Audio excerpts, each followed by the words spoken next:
Hello students, this is doctor Himanshu Ojha, आपका अपना college काका। अब तक सब यही मान रहे थे कि सीकर जो केंद्र रहा होगा इस नीट 26 के पेपर लीक का, और सबसे ज्यादा पेपर बिका सीकर में और राजस्थान में।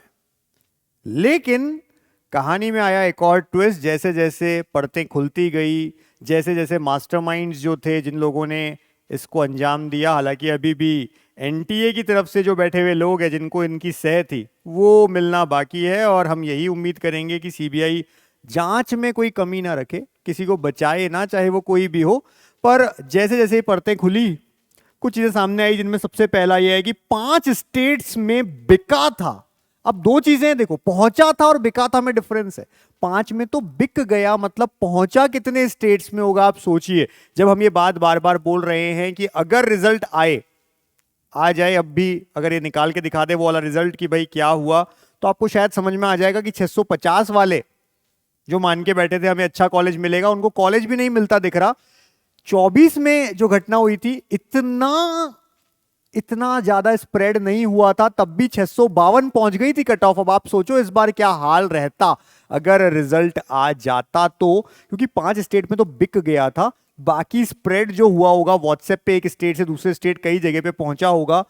पेपर खरीदने वालों की संख्या अभी भी नहीं पता, असमंजस है। इतने लोग इन्वॉल्व थे, किसने किसको बेचा, फिर लेने वाले ने आगे बेचा कुछ कमाने के लिए। भाई 5 लाख में मैंने अगर कमाया है, जो इंसान ने सोचा 5 लाख में अगर मैंने पेपर लिया है, तो मैं कम से कम 10 लाख तो कमाऊं, तो मेरा पेपर भी फ्री हो जाए, मुझे भी कुछ कमाई मिले। अब उसके लिए इंसान ने 4 बार 4 जनों को, 5 लोगों को बेचा है। तो ऐसा करते हुए कितने लोगों तक पहुंचा, इसका आइडिया अब तक नहीं लग पा रहा है। लेकिन बात यह है सामने कि पूछताछ जो हो रही है उसमें सामने आया है कि स्टार्टिंग जो कि पुणे महाराष्ट्र से हुई, और उसके बाद में राजस्थान पहुंचा, और सबसे ज्यादा महाराष्ट्र, सेकंड नंबर पे राजस्थान, और उसके बाद भी अभी 3 स्टेट्स कौन कौन से हैं, और भी जो चीजें हैं वो आती जाएगी सामने। अब लेकिन मेन बात है, जहां जो बात जरूरी है वहां पर भी आने लग गए हैं। अब तक तो ये लोग ही रडार पे थे, अब रडार पे आने लग गए हैं वो भी जिन्होंने पैसा दिया, खरीदे थे पेपर, वो भी अब रडार पे, निशाने पे हैं, और उनकी भी अब बैंक डिटेल्स और ये सब चीजें निकाली जा रही है कि किसके पास में ये पेपर पहुंचा, पैसा दे करके खरीदा किस किसने। ऐसे ही इस तरह के एक डॉक्टर को भी गिरफ्तार किया है जिन्होंने अपने बेटे के लिए यहां पर, यानी कि जो शिवराज, जो कि रेणुकाई केमिस्ट्री क्लासेस के फाउंडर हैं, जिन्होंने ये पेपर आउट करने में सबसे बड़ा जिनका हाथ है, उनसे पेपर खरीदा था। इसके बाद में मैं आपको बता दूं ये कौन है शख्स। तो भाई इस बंदे की एक लातूर के अंदर, महाराष्ट्र के अंदर, रेणुकाई करियर सेंटर आरसीसी के नाम से कोचिंग क्लास है। हम जो लोग कोचिंग सेक्टर में, हम कई बार इनका नाम सुनते थे कि अरे इतने सारे स्टूडेंट्स वहां पहुंचते हैं इतनी बड़ी संख्या में, बट अब जाके पता चला क्यों पहुंचते हैं, पढ़ने नहीं। ये जो लास्ट में पेपर आता है, इन्होंने क्या किया, नेटवर्क बना रखा था पूरा। क्या नेटवर्क था वो, सबसे पहले बात समझ में आ रही है कि शिवराज ने जो पेपर है वो हर साल इनको मिलता रहे, इसके लिए इन्होंने ही एनटीए में जो पेपर सेटिंग के लिए केमिस्ट्री के टीचर, जिनका नाम आया था थोड़े दिन पहले, वो उनको पहुंचाने में हाथ इनका था। अब आप आगे इनका पढ़ लीजिए कि इनको लातूर के अंदर इनका सेंटर है, पुणे में है, नासिक में है, छत्रपति संभाजी नगर में है, नांदेड़ में है, सोलापुर में है, कोल्हापुर में, अकोला में, महाराष्ट्र में, इतनी सारी जगह पे तो इस बंदे की जो कोचिंग है उसके सेंटर्स हैं।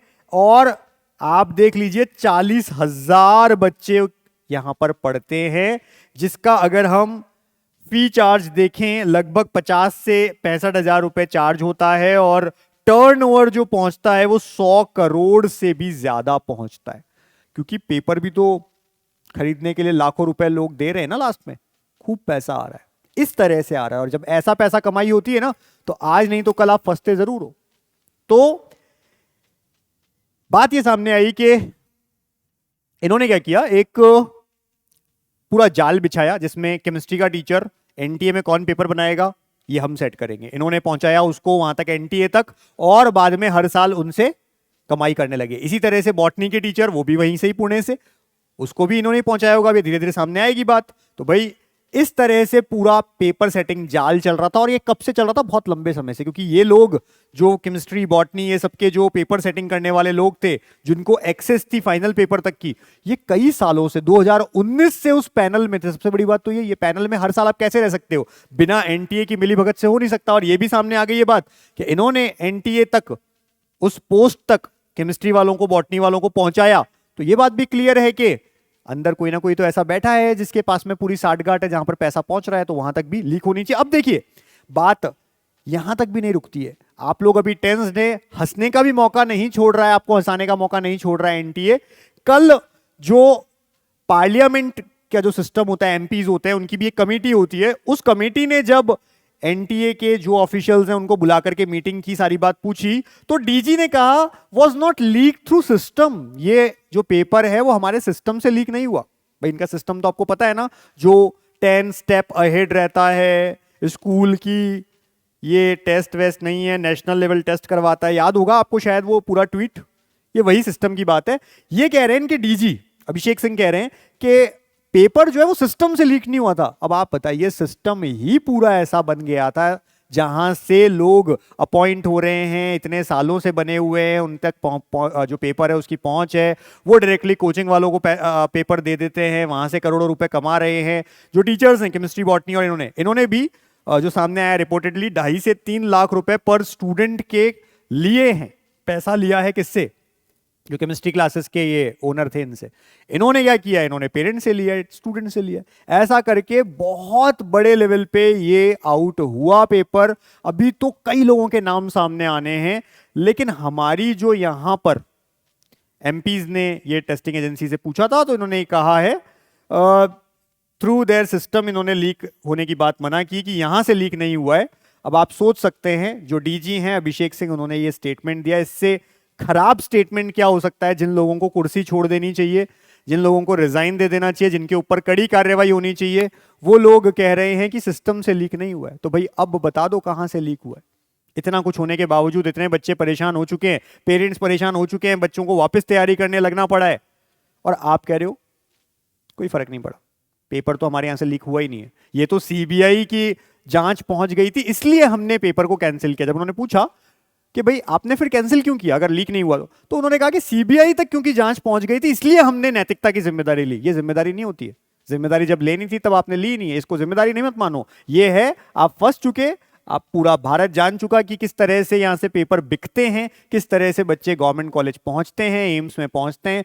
मतलब अगर देखी जाए कितनी सारी सीटें तो हर साल रिजर्व्ड हैं, बिना रिजर्वेशन के, कैटेगरीज के लिए नहीं, ऐसे लोगों के लिए जो पैसा देके खरीद सकते हैं।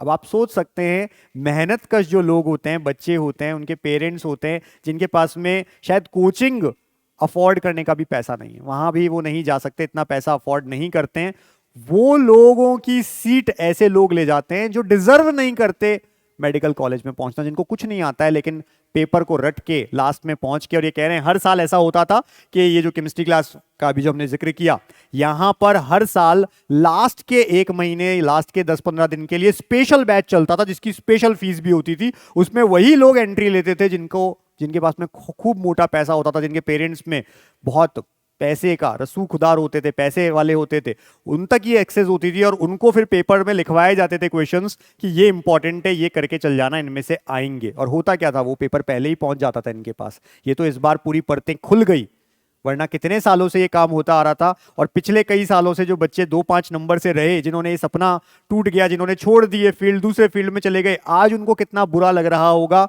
कि उनकी सीट लक से नहीं गई, उनकी सीट मार ली गई ऐसे लोगों से जिनके पास पैसा था। हमारी गुजारिश गवर्नमेंट से और सभी से यही है, सीबीआई से यही है कि जितने लोग सामने आ रहे हैं, जिन्होंने पेपर खरीदा, चाहे वो किसी भी जगह से पेपर खरीदा गया, पैसा लेकर के खरीदा था, जिनके पास भी सर्कुलेट हुआ पहले ही, ये जितने भी लोग ऐसे थे, इन सब पे कड़ी कार्रवाई हो, इन्हें रीनीट देने से रोका जाए। अगर रीनीट से रोका नहीं गया तो फिर कोई मतलब नहीं है, इन्हें रीनीट से भी रोका जाए। और आने वाले अगले सालों के नीट और प्रतियोगी परीक्षाएं जो होती है, कॉम्पिटिटिव एग्जाम्स, उन सबसे डीबार कर दो, इनके ऊपर कड़ी कार्रवाई करो, जिससे आगे कोई ऐसा ना सोच सके। क्योंकि पहले भी ऐसी चीजें हुई हैं, घटनाएं हुई हैं, लेकिन जब आप कड़ी कार्रवाई नहीं करते हो, आपको पता ही नहीं है सजा क्या देनी है, तो क्या होता है फिर लगातार इस तरह की चीजें होती रहती है, आगे भी लोगों के हौसले बुलंद रहते हैं। इसको खत्म करो, बड़ी से बड़ी सजा मिले, और जितने लोग भी सामने आ रहे हैं, क्योंकि मैं इतना मानता हूं, आप भी मानेंगे कि शायद सबको पकड़ भी नहीं पाएंगे ये लोग। व्हाट्सएप पे जब इतने लेवल पे आगे जाता है तो कई लोग तो छूट जाएंगे इनसे, पर स्टिल जहां लेन देन हुआ है, ट्रांजैक्शन हुआ है, दिख रहा है कि हाँ खरीदा गया है पैसा दे करके, उन सबको पकड़िए, उन सबको डीबार करिए, उन सबके पेरेंट्स पे, स्टूडेंट्स पे बहुत कड़ी कार्रवाई करिए। ऐसी कार्रवाई होनी चाहिए कि आने वाले समय में कोई इस तरह की हरकत ना कर सके, और जितना बड़ा ये रैकेट चलाए आगे कभी इस तरह की चीजें ना हो। हम बस अपील कर सकते हैं, करना गवर्नमेंट को है, ध्यान रखे कि बच्चों के साथ ऑलरेडी खिलवाड़ हो चुका है बहुत कुछ, अब ना हो जाए।